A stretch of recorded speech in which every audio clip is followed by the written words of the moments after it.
Spokesperson report 405. In front of the White House 69. The Biden administration must immediately stop hostile maneuver against North Korea and withdraw U.S. troops from South Korea.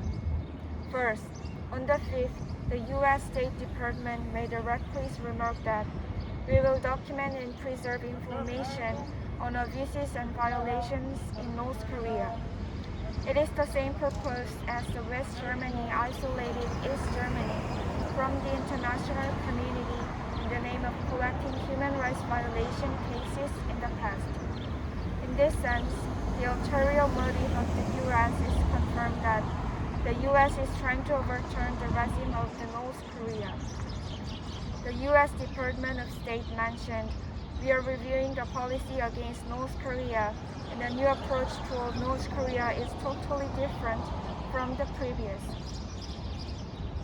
Through the U.S., Japan, South Korea Trilateral National Security Advisors meeting on the 2nd of April, the Biden administration's belligerence has revealed the confirmed remarks that full implementation of UN Security Council resolutions to sanction on North Korea and reaffirmation of trilateral cooperation for the denuclearization of North Korea.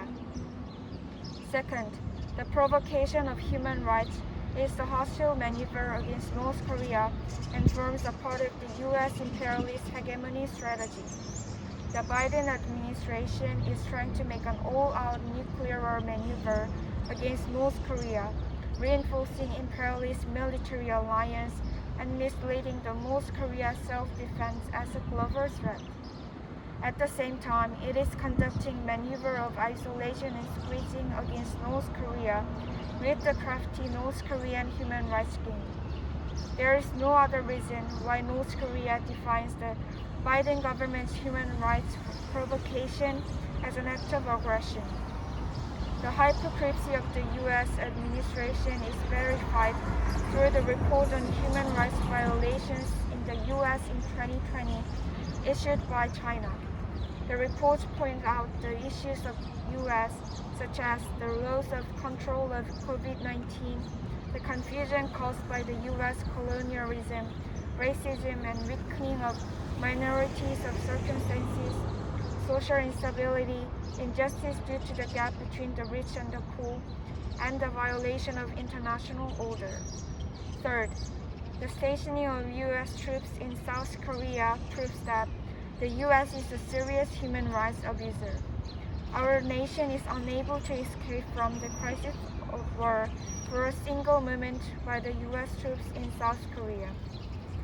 The right to live and right to development of our nation have been violated under political and economic domination and plunder by the U.S. troops. The U.S. troops in South Korea are the very source of war, the root of all evil, and the cesspit of human rights abuses. The U.S., the world's worst human rights abuser, must immediately withdraw the U.S. troops that threaten the peace and security on the Korean Peninsula.